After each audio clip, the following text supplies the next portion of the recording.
오늘 이야기는 누구보다 프랑스를 사랑했던 색채의 마술사 마르크 샤갈의 그림으로 시작해볼까 합니다.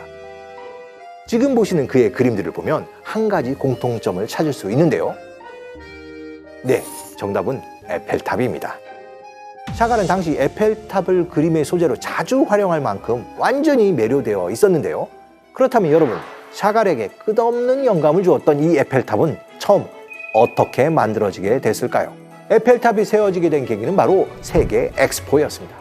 엑스포는 샤갈뿐만 아니라 수련연작을 남긴 클로드 모네와 해바라기의 화가 빈센트 반 고흐, 원시를 찾아 떠난 폴 고겐과 20세기를 대표하는 화가인 앙리 마티스와 파블로 피카소에게까지 영향을 끼치게 되는데요. 대체 엑스포가 무엇이길래 이 대단한 화가들의 영감을 깨운 걸까요? 그리고 왜 많은 예술가들은 엑스포가 열린 파리로 몰려들었을까요? 근대 미술사에 결정적인 영감을 주고 예술계의 변화를 이끌어낸 세계 엑스포, 지금부터 저와 함께 그림으로 읽어보겠습니다.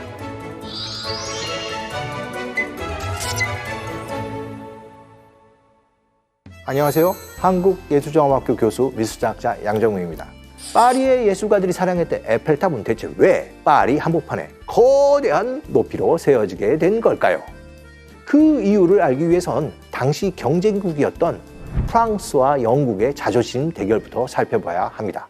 19세기 유럽 곳곳에서는 기계와 과학 발명품이나 다양한 예술품을 보여주는 전시회가 불규칙하지만 꾸준히 열리고 있었습니다. 이 일에 가장 열을 올리고 있었던 건 당시 경쟁 상태에 있었던 라이벌 국가 영국과 프랑스였죠. 두 나라는 서로에게 과시하기 위해 경쟁적으로 전시회를 열기로 했는데요. 문제는 자국의 물품만 소개했기 때문에 한계가 있었다는 겁니다. 그래서 프랑스에서 먼저 이젠 다른 나라의 상품도 전시하자는 의견이 나왔지만 상품 경쟁이 치열해질 게 두려웠던 사람들 때문에 묵살되고 말아요. 그런데 이때 영국의 예술 행정가인 헨리 콜이 프랑스의 이런 상황을 알게 되었는데요. 그는 어라? 이거 괜찮은 아이디어인데 우리가 먼저 해볼까? 하면서 빅토리아 여왕의 부군인 알버트 대공을 찾아갑니다. 콜의 얘기를 들은 알버트 대공은 앞으로 있을 전시회에선 반드시 외국 상품을 포함시킬 것이라고 공포하게 되죠. 이에 따라 드디어 30개가 넘는 국가가 참여하는 첫 번째 엑스포가 영국 런던에서 개최되는데요. 프랑스 입장에선 세계 최초의 엑스포라는 타이틀을 놓치게 된 셈이고, 영국은 산업혁명으로 일군 자신들의 혁신을 전 세계에 보여줄 수 있는 절호의 찬스를 잡게 된 거죠. 그렇다면 해가 지지 않는 나라의 위상을 어떻게 보여줘야 할까? 고민에 빠진 영국은 지금까지 본 적 없는 멋진 전시관을 짓기로 하는데요. 먼저 엑스포 전시관을 지을 장소를 왕실 소유의 하이드파크로 정하고 설계 공모를 받기로 합니다. 수백 개의 설계안이 제안이 되었지만 마음에 드는 설계안이 없자 엉뚱한 선택을 하게 되는데요. 당시 대형 온실을 설계하던 요셉 팩스톤이라는 건축가에게 이 임무를 맡긴 거죠. 과연 그가 완성한 전시관은 어땠을까요? 한 단어로 표현해 본다면 바로 파격입니다. 석재 벽돌과 같은 기존의 재료를 전혀 쓰지 않고 주철 기둥으로 건물의 뼈대를 세우고 벽과 지붕으로 유리를 적극적으로 쓴 건데요. 이 시기 산업혁명으로 유리와 철골이 만들어지긴 했지만 거대한 건물의 주재료로 적용된 것은 처음이었던 거죠. 게다가 건물의 길이가 어마어마했습니다. 최대 긴 쪽은 563m, 양쪽 폭은 124m로 축구장 10개 이상이 들어갈 만큼 어마어마한 규모로 만들어져서 19세기 영국의 유상을 상징하기엔 부족함이 없는 크리스탈 팰리스, 수정궁이 드디어 완성된 겁니다. 그럼 이 크리스탈 팰리스가 어떻게 지어졌는지 자세히 살펴볼까요? 크리스탈 팰리스는 긴 통로 중간에 아치형 구조가 가로지르는 긴 십자가 형태로 설계됐는데요. 아치를 중심으로 기계관, 제품관, 원료관, 예술관 등으로 나뉘어졌습니다. 오늘날로 치면 최첨단 과학기술관과 럭셔리한 백화점, 그리고 미술관, 여기에 놀이동산까지 조합된 일종의 멀티플렉스 건물인 셈이죠. 개인적으로 이 건물의 흥미로운 점은 공원에 있는 일부 나무를 베지 않고 그대로 살려서 건물을 지었다는 건데요. 거대한 수정궁 안에 웅장한 누름나무 3그루를 그냥 세워놨다는데 지금 봐도 참 현대적인 아이디어죠. 우리가 인정하는 첫 번째 세계 규모의 엑스포였는데요. 신기록의 기록을 매일매일 갱신해 나가죠. 지금 보시는 장면은 화려한 개막식 장면인데요. 빅토리아 여왕과 엘버트 대공이 자신들의 가족과 함께 엑스포 공간을 걸어 다니는 모습을 그린 그림인데요. 주변을 보게 되면 화려하고 번쩍거리는 그러한 신문물이 거대한 공간 안에 빼곡하게 들어가 있었고요. 당시 기록을 보게 되면 거대한 조각상들과 분수 그리고 조형물들이 실내에 가득했고요.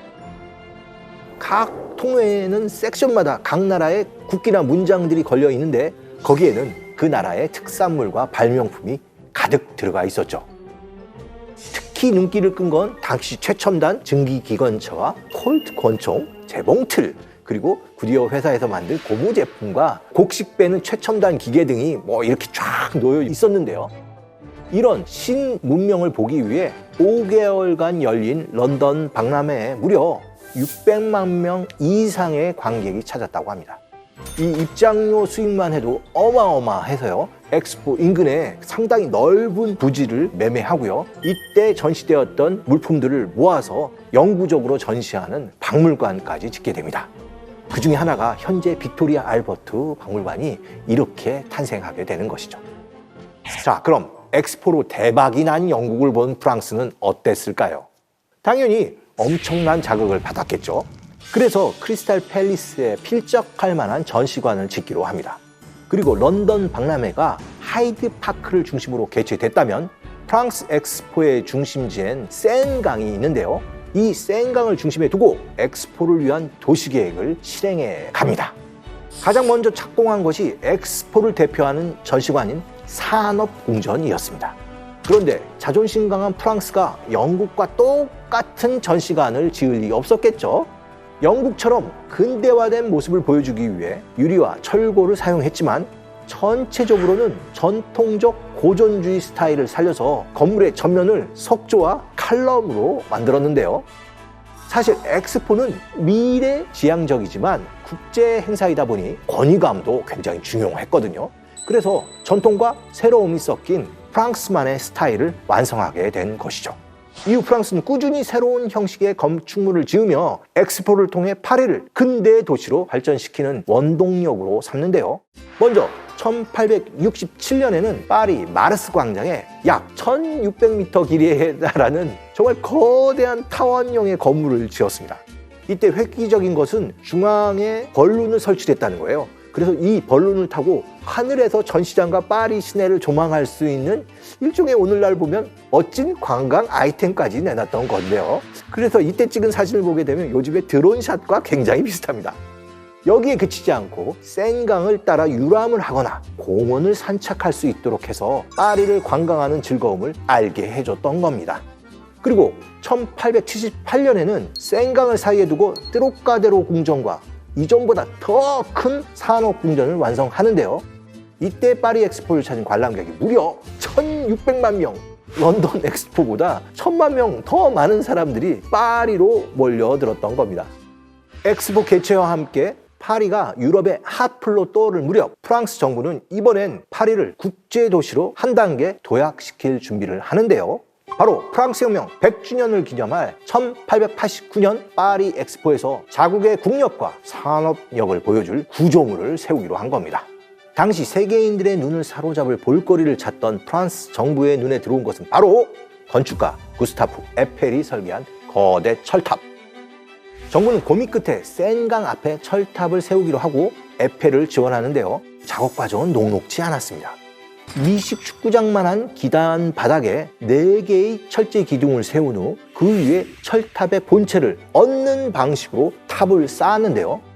탑에 쓰인 자재의 무게만도 약 8,000톤 뿐만 아니라 탑의 본체에 사용된 연체의 무게도 7,000톤에 달하며 이들 자재를 조립하고 연결하는 데 사용된 리벳, 이 리벳의 개수만도 250만 개가 되었다고 합니다.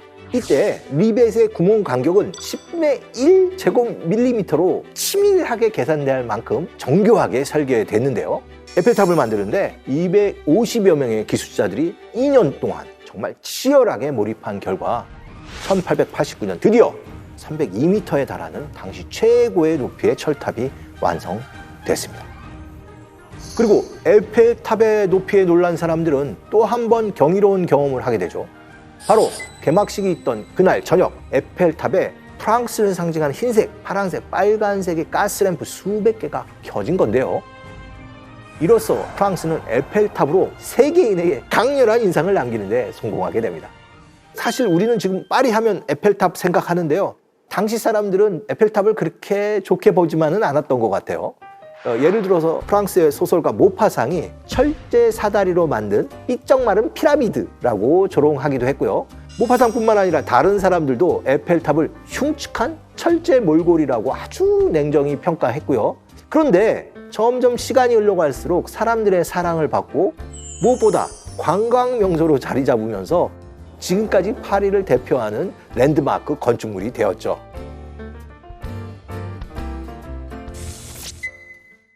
어느 나라에서도 뒤지지 않을 랜드마크도 만들었겠다. 엑스포로 명성도 높아졌겠다. 이만하면 이제 엑스포에 손을 뗄 법도 한데 프랑스는 여기서 멈추지 않았습니다. 1900년 파리는 또 한 번의 엑스포로 20세기의 포문을 직접 열게 됩니다. 이때 프랑스는 프랑스만의 스타일을 선보이며 전 세계의 눈을 사로잡는 데 성공하죠. 과연 어떤 스타일인지 먼저 사진을 볼까요? 어떠세요? 당시 대부분의 건물이 직선이었던 걸 생각하면 굉장히 파격적이죠. 이런 건축 양식을 아르누보라고 하는데 과거의 양식을 모방하지 않고 자연에서 모티브를 가져와 역사와 전통에 얽매이지 않은 새로운 스타일을 뜻하게 되는데요. 프랑스는 전통적인 건물들 사이에 이국적이고 장식성이 아주 강한 이런 아르누보 형식의 건물들을 배치해서 도시의 매력을 한껏 끌어올리게 됩니다. 당시 이 엑스포 관람객들은 이 엑스포를 위해서 새롭게 만들어진 오르세역, 파리의 지하철, 메트로를 타고 파리의 매력을 한껏 누릴 수 있었다고 합니다. 이렇게 파리의 엑스포를 보면 과학기술의 발전과 국가 간 경쟁이 장이었던 엑스포가 건축과 디자인, 수수미술의 발전에도 영향을 미쳤다는 게 참 신기하죠. 자, 파리가 전 세계인들의 눈과 마음을 사로잡았던 이때, 그렇다면 예술가들은 과연 무엇에 매료되어 있었을까요? 바로 국제관입니다. 서구 강대국의 식민지로 참여한 아시아와 아프리카, 오세아니아의 많은 국가는 이곳에서 원주민들의 생활 양식과 미술품, 건축 양식 등을 선보였는데요. 이렇게 유럽에선 볼 수 없는 이국적이면서도 강렬한 볼거리가 펼쳐지자 파리의 예술가들이 마음을 뺏기는 건 당연한 일이겠죠. 20세기 미술의 두 거장이라고 불리는 앙리 마티스와 파블로 피카소. 이 두 화가는 신비롭고 파격적인 자신들만의 스타일을 어떻게 완성할 수 있었을까요? 때는 1906년 어느 날 파리의 벼룩시장을 찾은 마티스가 아프리카 원시조각 한 점을 구매하게 됩니다. 그리고 이 조각이 너무 마음에 들어서 주변의 화가들에게 자랑 삼아 보여줬는데요. 바로 그 자리에 있던 인물이 피카소였던 거죠.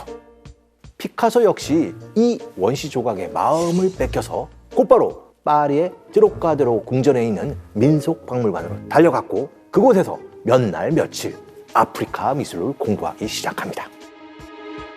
그리고 이듬해인 1907년 마티스와 피카소는 원시주의의 영향을 받은 파격적인 그림을 발표하는데요. 그것이 바로 두 화가의 대표작인 블루 누드와 아비뇽의 처녀들입니다.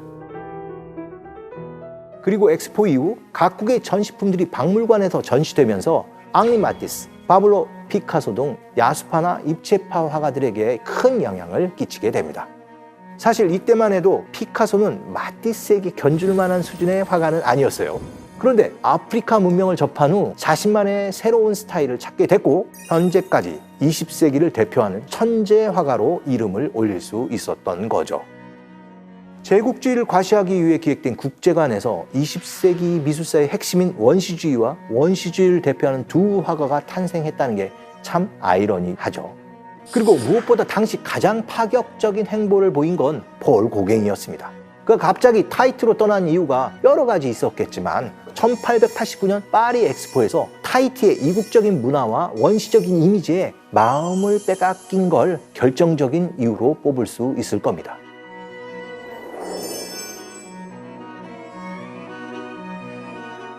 그리고 엑스포의 국제관을 자국의 문화를 홍보하는 데 있어서 가장 성공한 나라가 바로 일본이었던 것 같습니다. 19세기 말 일본은 자신의 문화를 엑스포의 장에 적극 내보이게 되는데요. 결과적으로 이렇게 되면서 유럽의 미술과 디자인 등의 일본풍이 많이 스며들게 되죠. 예를 들어 반 고흐와 클로드 모네도 일본 문화에 관심을 적극적으로 보여주는데요. 모네의 경우 훗날 자신이 설계한 정원에 일본식 다리까지 설계해 넣기도 합니다.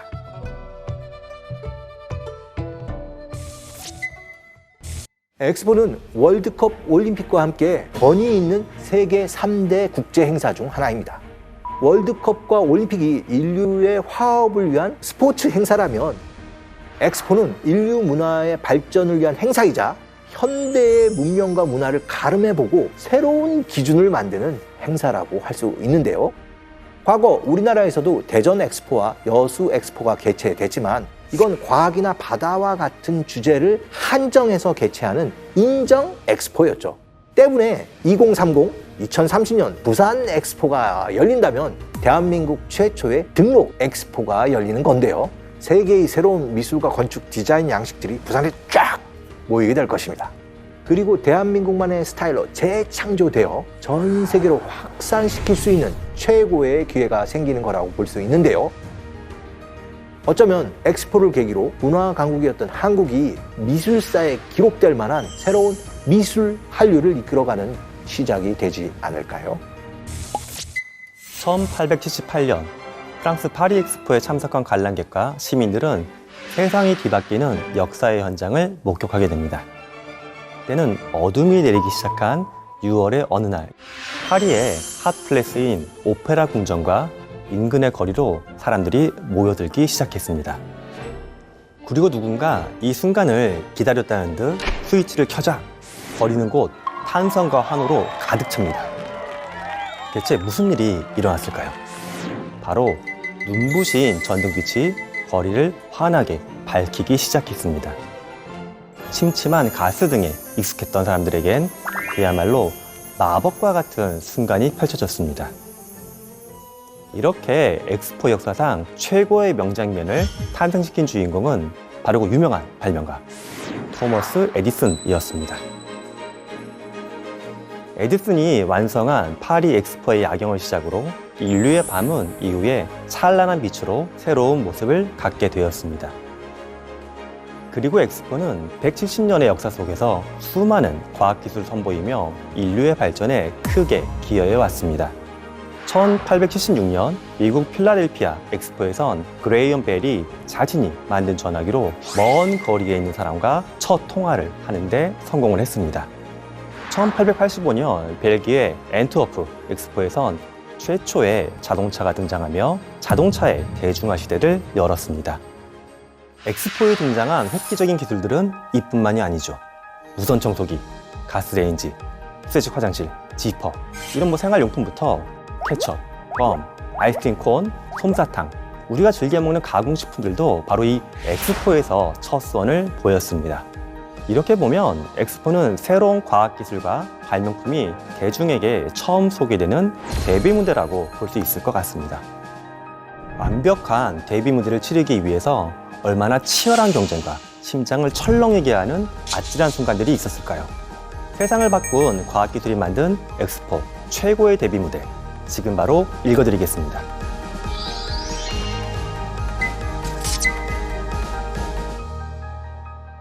안녕하세요. 인지과학자 김상균입니다. 19세기 후반에 이르면 전기는 엑스포의 하이라이트인 야경을 만들어내는 중요한 기술로 활용이 됩니다. 그리고 이 무렵 전기는 엑스포에서 다시 한번 새로운 혁명을 일으키며 세계를 깜짝 놀라게 하는데요. 그 무대는 바로 1893년 개최된 시카고 엑스포였습니다. 당시 시카고 엑스포는 콜럼버스 항해 400주년을 기념하고 미국의 발달된 기술과 문화를 전 세계에 알리기 위해서 기획이 됐습니다. 조직위원회는 이것을 극명하게 보여주기 위해 획기적인 프로젝트를 진행하기로 결정을 했습니다. 인공적으로 만들어진 수로와 석호를 중심으로 클래식한 스타일의 전시관과 조각상으로 구성한 이른바 화이트 시티를 건설하기로 했습니다. 활용 점정은 바로 전기 조명으로 이곳의 야경을 어느 것보다도 밝고 화려하게 비치는 것이었습니다. 이 거대한 화이트 시티가 조명으로 가득 채워지면 어떤 모습일까? 당시 완성된 도시에 대한 기대감이 상당했을 것 같습니다. 그런데 이 계획을 실현시키기 위해선 반드시 해결해야 할 중요한 문제가 있었습니다. 거대한 화이트 시티의 전시관과 보행로를 밝히고 엘리베이터, 기차, 움직임 통로 등까지 이 모든 기술이 원활하게 작동하기 위해선 기존보다 전기 사용량이 어마어마하게 높아진다는 점이었습니다. 이를 위해 조직위원회는 전기공사를 맡을 업체를 선정하기로 합니다. 그리고 이것을 에디슨의 제네럴 일렉트릭사, 그리고 테슬라가 합세한 웨스팅하우스 일렉트릭사 이렇게 제안을 합니다. 이미 세계적인 발명가이자 사업가로 이름이 났던 에디슨과 에디슨의 직류전기에 도전장을 내민 웨스팅하우스와 테슬라의 한판 승부. 과연 시카고 엑스포의 전등을 밝힌 승자는 누가 됐을까요? 사실 전기 송전 방식을 두고서 이미 이들은 치열한 공방전을 이미 벌이고 있었습니다. 에디슨은 백열 전등을 성공시킨 이후에 1882년 전등 조명 시스템과 여기에 전기를 공급해줄 발전소를 설치하며 무역의 59개 회사에 전기를 공급하기 시작했습니다. 에디슨이 전기를 생산하기 위해 사용한 방식은 직류전기였습니다. 그는 이 방식을 통해 전류 공급 지역을 점차 늘려나갔고 1887년에 이르며 맨하튼 외곽 지역에 무려 121개의 직류전기를 공급하는 중앙발전소를 건설하게 됩니다. 이렇게 에디슨이 미국의 전기산업을 장악해가던 이 시기, 그에게 도전장을 내민 인물이 등장하는데 바로 발명가 조지 웨스팅하우스였습니다. 그는 에디슨의 직류가 아닌 교류가 고전압 시스템에 더 알맞고 장거리로 송전하는 데 있어서 값도 더 싸게, 쉽게 할 수 있다고 주장을 했습니다. 그럼 여기서 잠깐 깨알 과학 상식을 한번 이야기해볼까 합니다. 직류란 항상 같은 방향으로 일정하게 흐르는 전기를 말합니다. 반대로 방향이 주기적으로 변하는 전기를 우리가 교류라고 합니다. 당시 기술로는 고압을 만들기 어려웠는데 이것을 해결하기 위해 전선을 굵게 만들면 전선의 재료인 구리값이 많이 들 수밖에 없었습니다. 구리는 그때나 지금이나 늘 비쌉니다.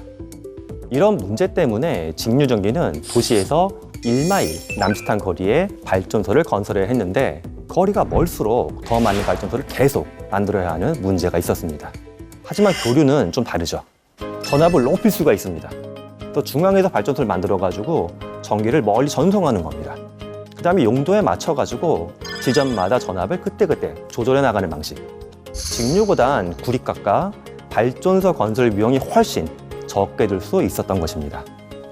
그렇다면 에디슨은 웨스팅하우스의 교류 전기에 어떻게 대응했을까요? 그는 고전압 시스템이 공공의 위험물이라 이렇게 주장을 하면서 반대 운동을 펼치기 시작합니다.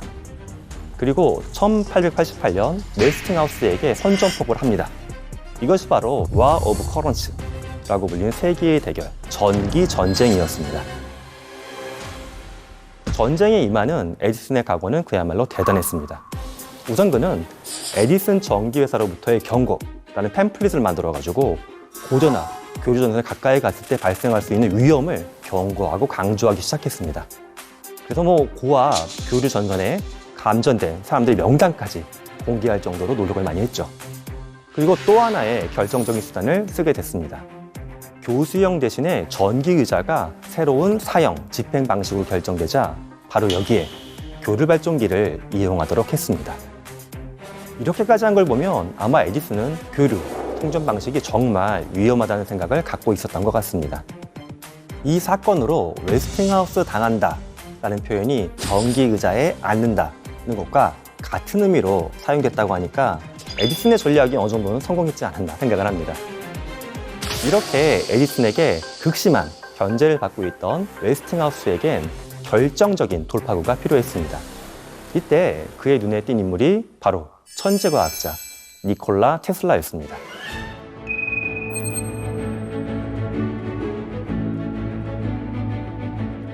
당시 이 교류 전동 모터에 대한 특허를 가지고 있던 테슬라는 웨스팅하우스와 손을 잡은 후 교류를 사용하는데 더욱 안정적인 변압기와 모터를 완성하게 됩니다. 이후 드디어 에디슨의 직류와 그리고 테슬라, 웨스팅하우스의 교류가 맞대결을 펼치게 됩니다. 이들이 치열한 경합을 벌인 곳이 바로 시카고 엑스포였던 것입니다. 당시 엑스포 주최 측이 제시한 조건은 화이트시티에 약 20만 개 전구를 설치하는 것이고요. 이건 도시 전체를 밝힐 만한 엄청난 물량이었습니다. 에디슨의 제너럴 일렉트릭사가 이를 실현하기 위해 요구한 금액은 약 100만 달러였습니다. 그렇다면 테슬라와 웨스팅하우스는 과연 얼마를 제시했을까? 제너럴 일렉트릭사가 제시한 금액의 한 절반 정도였다고 합니다. 이런 자신감은 교류 전기를 저렴하게 공급하는 방법을 알고 있다는 확신에서 나온 거라고 짐작을 합니다. 이로써 웨스팅하우스 일렉트릭사가 엑스포의 전기 공사 계약을 따내며 세계의 전기 전쟁은 테슬라와 웨스팅하우스의 승리로 끝나게 됩니다. 그리고 1893년 5월 1일 시카고 엑스포가 개막하는 날, 미국의 그로버 클리블랜드 대통령이 스위치를 딱 누르자 약 20만 개의 전등이 엑스포를 환하게 비추기 시작했습니다. 교류 전기의 역사적인 데뷔 무대가 성공적으로 치러지는 순간이었습니다. 시카고 엑스포를 계기로 교류 전기는 안전하고 효율적이라는 인식이 퍼졌고 오늘날까지 전 세계의 가정 곳곳에 송전되는 미래 전력으로 자리를 잡게 되었습니다. 그런데 과학기술 분야에서 이렇게 성패를 가른다는 건 사실은 큰 의미가 없습니다. 에디슨이 당시에는 직류전기 가지고서 전쟁에서 패한 것 같은 느낌을 받았지만 우리가 사용하는 일상의 배터리 있죠. 휴대폰에도 있고 전자제품에 들어간 다양한 배터리들 다 직류전기 방식입니다. 즉 한쪽 기술이 사라진다라기보다 두 기술이 서로 공존하면서 기술의 다양성도 넓어지고 발전시키는데 의미 있는 순간들이 아니었나 저는 그렇게 생각합니다. 세상에 쓸모없는 기술은 없다. 이게 저의 생각입니다. 시카고 엑스포가 미국 역사상 가장 의미 있는 엑스포 중 하나로 꼽히는 이유가 또 있습니다. 여기는 이제 교류전기 이외에도 또 한 가지의 혁신 기술을 이야기할 수 있을 텐데요. 바로 거대한 철제바퀴 2개로 이루어진 세계 최초의 대관람차 페리스 휠입니다. 1889년 파리 엑스포에선 세계적인 랜드마크가 탄생합니다. 파리 하면 떠오르는 최고의 아이콘, 에펠탑이었습니다. 당시 에펠탑이 초대박을 터뜨리자 시카고 엑스포의 조직위원회는 야, 이것을 능가하는 특별한 무언가를 우리도 좀 해보자 하는 욕심이 생겼죠. 그렇게 탄생한 것이 거대한 증기 엔진으로 움직이는 지름 약 80m, 무게가 무려 71톤의 대관람차였습니다. 이 관람차는 세계 최초의 놀이공원이 도입된 엑스포장 내에 미드웨이 플레이선스라는 곳에 자리를 잡았습니다. 36개의 탑승기구에는 각각 한 60명이 탈 수가 있었습니다. 한 번 운행되는데 최대한 2,000명 가까운 사람을 태울 수 있을 만큼 그 규모가 정말 어마어마했습니다. 한 20분 정도 회전하면서 화이트시티의 전경을 다 즐길 수 있었고요. 엑스포 기간 내내 160만여 명 탑승할 만큼 큰 인기를 끌었습니다. 엄청난 무게를 견디며 장고장도 없이 무사히 작동한 결과 미국의 기술력을 세계에 알리는 상징물로 인식이 되었습니다. 이처럼 엑스포를 통해 발표된 새로운 기술들이 대성공을 거두면서 엑스포의 위상은 나날이 높아지게 됩니다. 그리고 이런 자신감을 드러내듯 드디어 1939년 4월 30일 뉴욕 엑스포의 개막 연설이 세계 최초로 생방송되는데 바야흐로 텔레비전의 시대가 열리는 순간이었습니다.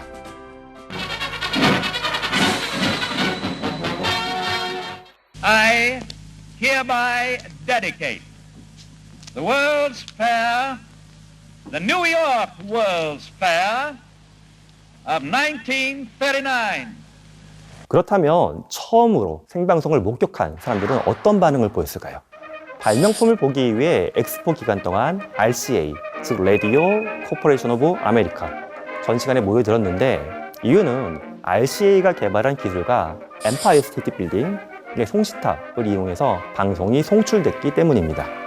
그런데 RCA가 공개한 텔레비전에는 지금과 눈에 띄게 다른 점이 있었습니다. 스크린을 통해 보이는 이미지가 이렇게 정면이 아니라 뚜껑 속에 있는 거울에 반사가 되어서 보이는 형태였습니다. 텔레비전을 보는 방식이 참 흥미롭죠. 세상을 발칵 뒤집은 엑스포가 공개한 신기술. 이번에 소개해드릴 것은 먼저 영상으로 한번 만나보겠습니다. Tonight's first candidate for a Skippy All-Time Award. You asked for it. I am Electro, mightiest of all robots. 이건 에디슨의 라이벌이었던 웨스팅하우스가 발표한 일렉트로라는 로봇입니다. 키가 한 2.2m, 서장훈 씨랑 비슷하겠네요. 영상에서 본 것처럼 이 로봇은 걷고 손가락으로 숫자를 세거나 심지어 담배를 피우는 등 36개의 동작을 수행할 수가 있었습니다. 당시로서는 첨단 기술의 그야말로 집합체라고 할 수가 있었겠네요. 그런데 엑스포에서 이 로봇을 본 사람들은 이것을 보고 또 한 번 놀랐다고 합니다. 왜였을까요? 바로 일렉트로에게 전작의 스파코라는 친구가 있어서 함께 따라다녔기 때문이라고 했습니다. 거대한 로봇과 함께 다니는 로봇계. 제가 생각만 해도 정말 좀 귀여운 것 같습니다. 이렇게 19세기에서 20세기를 거쳐 전 세계에서 발표된 획기적이고 다양한 기술들을 선보인 데뷔 무대가 바로 엑스포였다고 해도 과언이 아닐 것 같습니다. 또한 건축물과 엑스포장을 설계하면서 발전된 도시계획은 물론 건축과 공학 기술도 다양하게 선보여져 왔습니다. 그럼 이 모든 기술의 결정체로 완성된 한 가지를 꼽는다면 과연 무엇이 있을까? 저는 이제 엑스포에서 공개된 기술들을 활용해서 새로운 영역으로 확장하고 흥미로운 가능성을 보여준 혁신의 장. 그 결과가 바로 우리가 살고 있는 현대의 도시라고 생각을 합니다. 인류가 이렇게 모여 살면서 이런 기술들을 집약해서 다양한 첨단 인프라를 낮은 비용으로 공유할 수 있는 터전이 바로 도시죠. 인류는 과거보다 조금 덜 일하면서 더 소비하고 더 즐길 수 있는 환경을 만들어낸 거죠. 다만 여전히 문명화된 도시의 공간 내에서도 범죄나 양극화 등 해결하지 못하고 있는 문제는 산재에 있습니다. 이를 해결하기 위해서 더 나은 기술, 대안 기술이 개발되었으면 하는 바람이 있는데 이런 것들을 미래의 엑스포를 꿈꾸는 도시, 첨단 스마트 도시의 기반을 다지는 곳, 바로 우리 부산에서 만나보면 좋겠다는 좀 생각을 가져봅니다. 그렇다면 우리나라 제2의 도시이자 대표적인 무역항구, 그리고 2002년 월드컵과 아시안게임, 부산국제영화제 개최 등을 성공적으로 치러낸 우리 부산은 왜 이번엔 과학기술의 미래를 제시하는 2030년 엑스포에 도전하는 것일까요? 엑스포는 미래 사회에 대한 고민을 그대로 드러내고 있습니다. 그것을 짐작해 볼 수 있는 것이 바로 주제입니다. 과학기술의 발전만을 쫓던 과거에서 벗어나 제2차 세계대전 이후에 평화, 휴머니즘, 그리고 미래가 강조되면서 기술과 자연환경의 균형적인 발전이 공통의 주제로 떠오르고 있습니다. 이런 상황에서 부산이 2030년 엑스포에 내세운 슬로건은 세계에 대전한 더 나은 미래를 향한 항해입니다. 사람과 자연, 기술의 새로운 패러다임을 제시하고 이를 통해 전 세계가 협력하고 지구의 모든 생물이 공존하기 위한 대전환의 지향점을 찾으려는 것이 아닐까 추측하고 있습니다. 부산이 갖고 있는 비전의 중심에 있는 것이 바로 4차 산업입니다. 부산은 1960년대 산업화를 바탕으로 대양장이라는 상징성에 걸맞게 외국의 문물을 빠르게 받아들이면서 특유의 색깔을 가진 도시로 발전해 왔습니다.